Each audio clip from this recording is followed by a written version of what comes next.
जय श्री कृष्णा। ओम नमः शिवाय। आप सभी को सादर प्रणाम। आज हम आपके समक्ष शिवलिंग का अर्थ क्या है इसके बारे में चर्चा करने जा रहे हैं।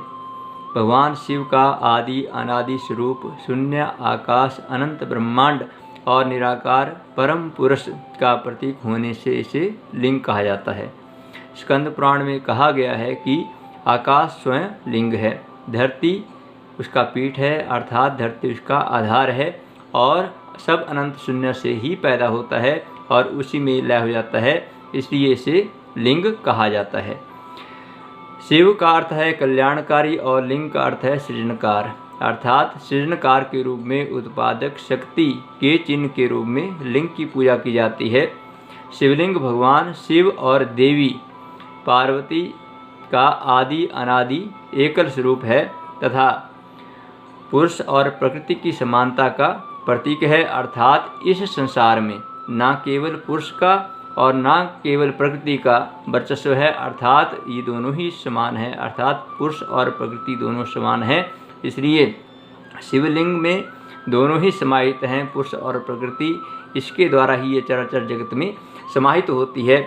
इसलिए शिवलिंग का जो तात्पर्य है, जो अर्थ है, यह बताया गया कि शिवलिंग अर्थात शिव कल्याणकारी और लिंग हुआ चिन्ह, अर्थात जो परम पुरुष का प्रकृति के साथ समन्वित चिन्ह है उसे शिवलिंग कहा जाता है।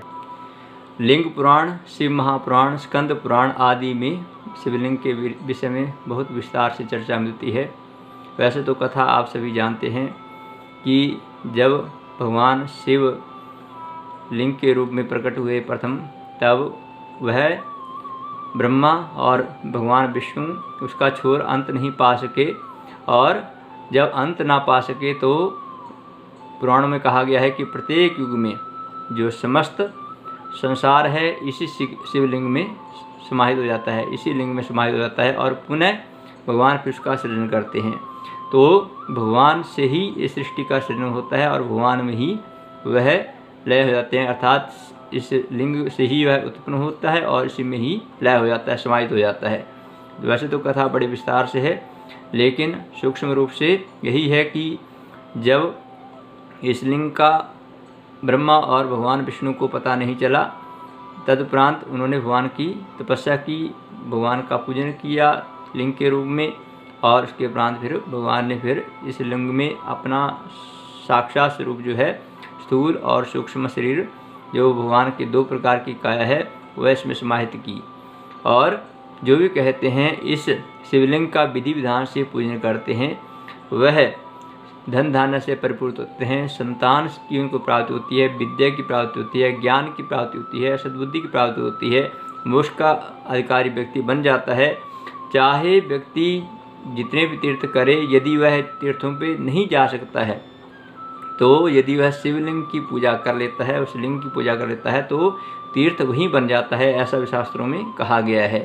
इसलिए जिस स्थान पर सर्वदा शिवलिंग की पूजा होती है, वहाँ पर भगवान स्वयमेव अपने भक्तों का कल्याण करने वाले होते हैं, और जो शिवलिंग की पूजा करता है उसकी पूजा करने मात्र से फिर व्यक्ति को पुनः इस संसार में आना, आवागमन के बंधन से व्यक्ति मुक्त हो जाता है, अर्थात व्यक्ति शिवलोक को प्राप्त करता है। शिव शब्द का उच्चारण करने मात्र से ही व्यक्ति समस्त पापों से मुक्त हो जाता है, और शिव जो है ब्रह्म और अंतःकरण को शुद्ध करने वाला यह शब्द है।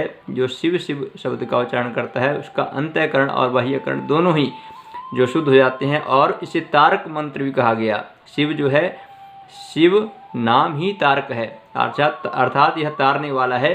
जो व्यक्ति इस शिव शब्द का उच्चारण करता है, यह दो अक्षर का नाम परब्रह्म और तारक है, इसके अलग कोई भी तारक ब्रह्म नहीं है। शिव ही सत्य है और शिव ही सृष्टि के पालन करता और विघ्नहर्ता हैं। इसलिए जो भी व्यक्ति भगवान शिव की शिवलिंग की पूजा करता है, भगवान स्वयमेव उनकी समस्त कष्टों को दूर करते हैं और अपने चरण कमलों का सानिध्य प्रदान करते हैं।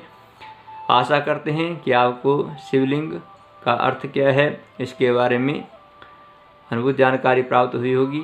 आप इस वीडियो को लाइक करें, शेयर करें और इस चैनल को सब्सक्राइब करें, ताकि आपको और भी शास्त्रों में गूढ़ रहस्य जो हैं उनके बारे में हम आपको बताने के लिए तत्पर रहें। बोलिए कृष्णचंद्र भगवान की जय। बोलिए उमापति महादेव की जय। ओम नमः शिवाय।